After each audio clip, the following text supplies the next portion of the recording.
Greetings adventurers, this is Lauren, your guild advisor, and it has been over a week since I did the last DanMemo news video, and that's because there really wasn't too much to talk about in the way of news last week. But here we are from the Japanese live stream and also the English DanMemo Twitter news, giving us information about part 2 of the Winter Reverie event that will launch tomorrow night. And as you can see here, if you clear through the part 2 on very hard difficulty, you'll get 400 iris, so that's enough for a full 11 draw on one of the new banners. As you can see right here, we got the 4 new units. We knew Bell was coming. I was not expecting another Ryu. I know that might upset some people, Ryu getting 2 units in the same event when that spot could have been used for someone else. Even I feel bad about that, being the Ryu fan that I am. But seeing Ryu and Bell here on the event banner art being back to back like that, it just excites me. Just anytime they're together, I'm really invested in the scene. It's not just because Ryu's my favorite character, but I do love their dynamic together, because Ryu is like the better adventurer, teaching Bell about the ways. And that's why it's just so frustrating waiting for Light Novel Volume 14, because it's been delayed again and again and again, and there are some Bell and Ryu moments I'm really looking forward to in that novel. But anyway, let's go back to the Winter Reverie event stuff, guys. The other 2 units are Tsubaki and Aisha, and it's unfortunate that Ryu pretty much stole the spot of a potential other character. And one thing also is that all these characters are adventurers. There are no assist here, so I know some people don't like getting assist. So now is your time to shine and get just adventures from these roles. Don't know how the banners are divided quite yet, but I'm sure maybe sometime after this video is uploaded, we'll get a data mine and we'll know what the banners look like. But let's move on to the rest of the stuff with the skill translations. Thanks to GaleRide6212 from Discord for this. And remember, they may not be completely accurate, but they're pretty darn close to what they actually are. The first unit, of course, is the Sword Unleash Bell that we've known about for a while. He has a pretty high attack of 1970, a max limit break, max seer ascension, almost 2k. And one thing to note is his agility at 1104, just keep that in mind. And his special arts is Clarence Blood Arthur. Just kidding, it's a Mordred joke because of his sword looking so much like Mordred's sword from Fate Apocrypha. But anyway, his special arts is an AoE Ultra Water Physical Attack with a temporary strength boost and Ultra Unguard rate, and it will increase his strength, agility, and water attack damage by 85% for 3 turns. So in the event he gets this special arts off, he's going to be dealing a lot of damage for the other 2 turns, and even more so if you were to use Haruhime to extend those buffs beyond those 3 turns. And as for his first combat skill, it's a AoE fast low water physical attack with an ultra uncounter rate, and it'll reduce the strength, magic, and agility of your enemies by 30% for 2 turns, very similar to how Krotso and Amid's skill works. And the reason I say to pay attention to his agility of 1104 is because that value is higher than the Wargame Mikoto, Krotso, and Amid. So if Bell were to have a similar items and assist to Krotso, Amid, or Mikoto, he will outspeed him when he uses his fast attack, and he'll be able to get that agility debuff off, and your opponent's going to have a bad time because from that agility debuff, most of your units will be able to go first before your opponent can. So this Bell is probably going to take the spot when it comes to war games, because he's able to get that debuff off so fast with his agility. And as for his second skill, it's an AoE super water physical attack with an ultra unguard rate and temporary strength boost, and it will also remove both strength and magic buffs, excluding assist skills. So after Bell is done getting rid of your strength, magic, and agility, it will follow up with potentially removing any strength and magic buffs you put on yourself. And it'll also hit quite a bit because it's a super base power attack with a temporary strength boost, so super powerful for just those first 2 turns. And his third skill is a single target high water physical attack with a temporary strength boost and an ultra penetration rate, and it will also cure any ailments on your allies. So his last skill is just a fun single target skill if you need him for a single target situation, and if you are sensing any ailments for that fight, he'll cure those. Then most of us are just prepared ahead of time and use anklets or assist to deal with ailments. And as for his passives, all his counters will do water type damage. He has a 35% fire resistance just by himself, and he also has the worm killer ability, and that's probably gonna take some advantage in the upcoming Familiar Rush, where the opponents will undoubtedly be worm type. So you want to be pulling for these units that had the worm killer ability, because Familiar Rush will probably have monsters that are worm type enemies and will take extra damage against these worm killer ability units. But that 35% fire resistance, like, we're definitely going to see a lot of Krotso and Argo teams get hurt because they're fire based. Even the Fire, Lafia, and Philbus teams will probably take quite a hit to this as well, because Bell is also resisting them. And our second unit is Brave Auntie and Narira Aisha. I probably said that wrong, but she is also a physical attacker with a max attack of 1956, a max hero ascension, and maximum break. As for her special arts, is a single target Ultra Earth physical attack that will increase in damage by 80% for each strength buff on her, so an adventure strength buff and assist strength buff. And it will also increase the amount of single target damage the opponent receives by 25% for one turn. So this Aisha is definitely meant for single target situations like Record Buster. And as for her combat skills, her first skill is a single target slow low earth physical attack with a high unguard rate, and it will also increase her own strength and earth attack damage by 70% for 2 turns. And it's crazy, because 70% is not a value we see associated with double buffs. Like Argo is 50%, and Aisha right here is at 70%, albeit it's only for 2 turns, unlike Argo, which is 4 turns. But you're able to extend that with Haruhime. But there is a certain dynamic that will be shown in the third skill here later on.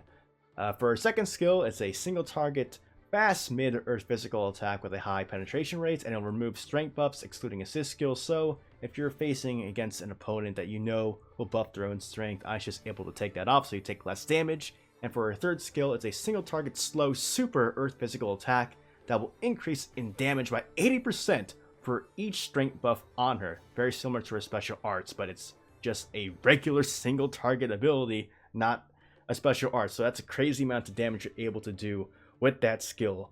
If you have both strength buffs, so one from her own skill and then one from an assist skill, 160% damage boost on that skill for an insane amount of damage. But the note here is after the skill is used, she'll remove that strength buff from herself. So that's why her skill on skill 1 only gives her that buff for 2 turns, because the first turn is the turn you use the buff skill, and the second turn is when you actually use the third skill here. If you're not taking off the strength buff, you're probably just cycling through buff and then the third skill. And for her passive, she does earth damage on her counters, and this interesting thing right here is a new type of ability for the game.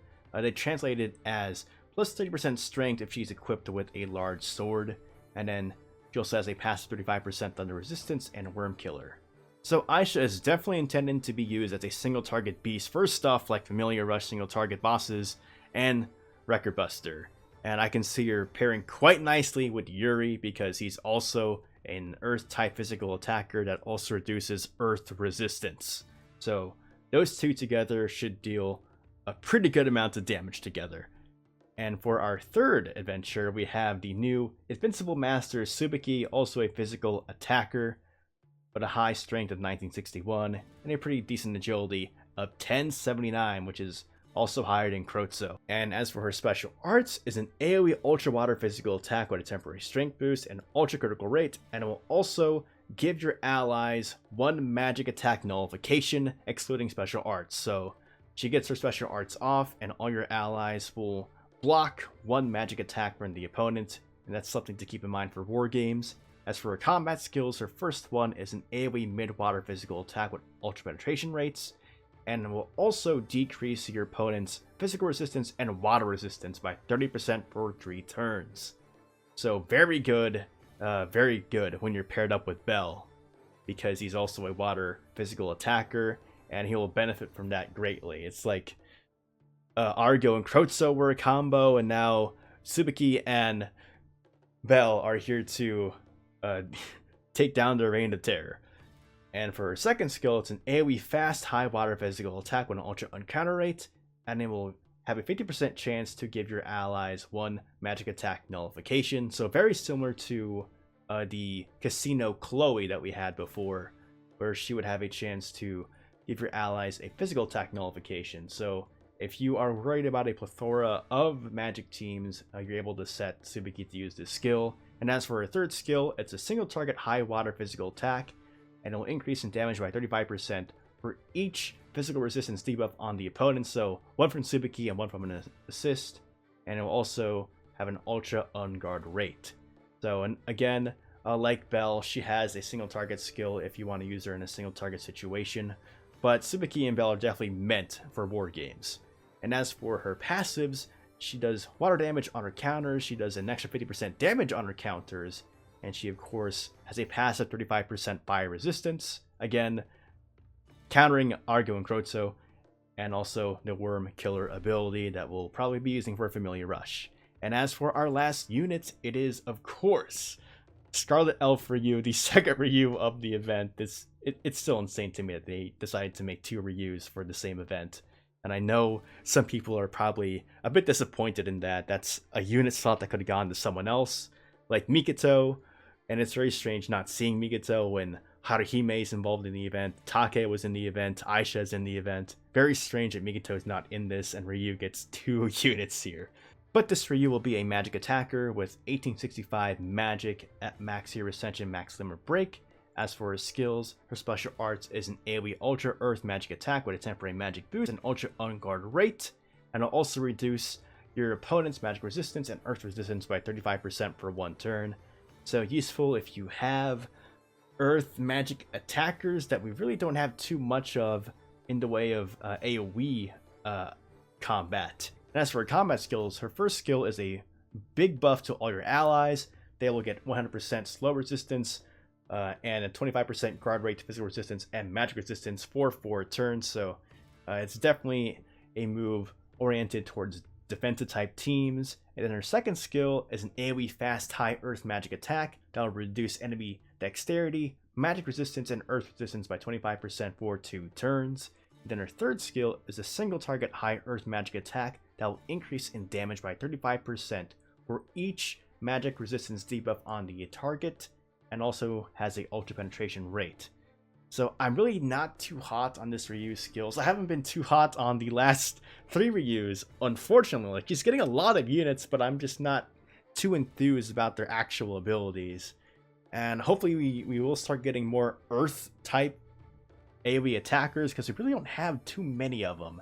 Like, we have this Ryu now, and then there's the OVA Lily that does magic Earth type damage, but it's not enough for me to really consider getting this Ryu up a lot, and that's just disappointing to myself, because I probably will roll for this Ryu just for 1 copy, and then really try to get that Bell, because that Bell is really crazy. But let's move on to her passives. She will do earth damage on her counters. She has a passive bonus 15% physical resistance and magic resistance, and also a 35% passive thunder resistance, and she also, like the rest of the units, has the Worm Killer ability.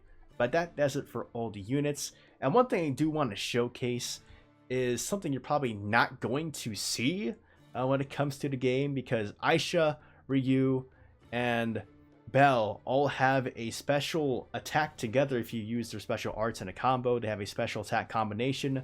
But never would you ever see these 3 use their special arts on the same turn. Like, that scenario is just super rare, if like outright probably never ever happening. But let's just preview what that looks like.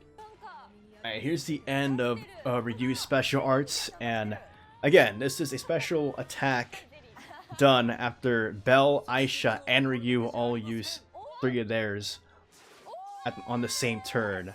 And here's the special arts combination attack you will never ever see, because you would never ever use their 3 special attacks together. But it looks really cool, and it's unfortunate because you would never use this. they put all this work into these animations, and you're probably never going to see them unless you like purposely try to do it just to see the animation. So appreciate that while you can. But let's move on to the rest of the news. Here is part 2 of the heroic trials. The last heroic trial, you were able to get a bond for Chigusa, Take, and Haruhime. For some reason, the assist Ryu is not part of that.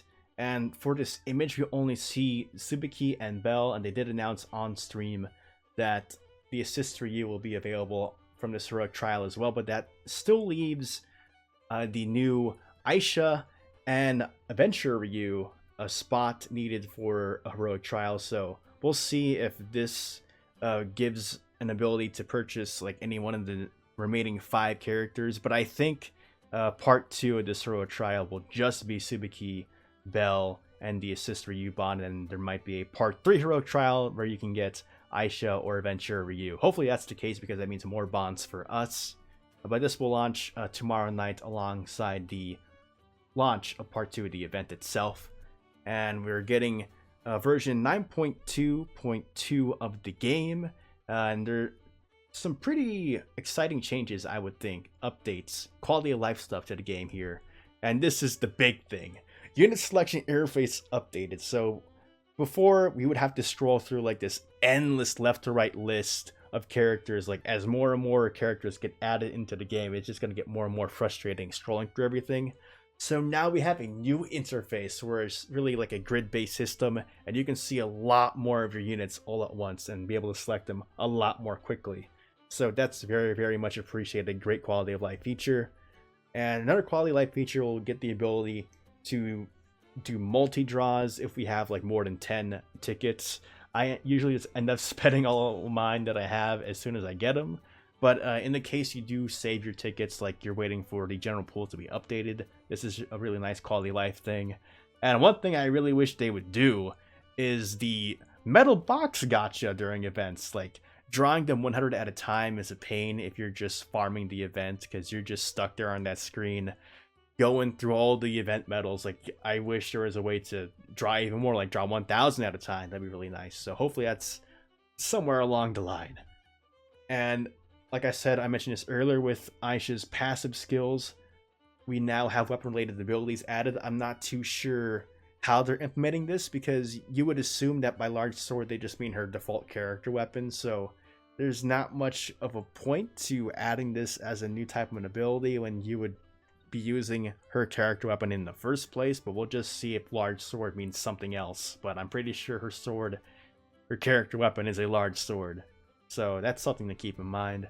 And we're also getting part 2 paid bundles, so look forward to that. Looks like one of the things that will be available is a Star Adventurer bond, and which is appropriate because all 4 of these new characters are adventurers and time limited. So a Star bond is one of the only ways to get their limit breaks up, because you can't use regular prison bonds to do that, because those are for regular adventurers and assist, and Star bonds are for the time limited adventurers and assist. And we should start getting the CP item once a day quest with tomorrow's update, so look for that. And Record Buster will also be coming tomorrow night, so keep that in mind. Wargame will be coming next week, next Wednesday, and then Familiar Rush will also be next Wednesday. And this is kind of a slight spoiler, because this is likely the enemy we'll be seeing at the very end of the event story. And I jokingly called this the corruption of the Holy Grail, which is just a Fate joke, because it kind of looks like the corruption of the Holy Grail. And it's just funny because Belsor looks like Mordred's from Fate.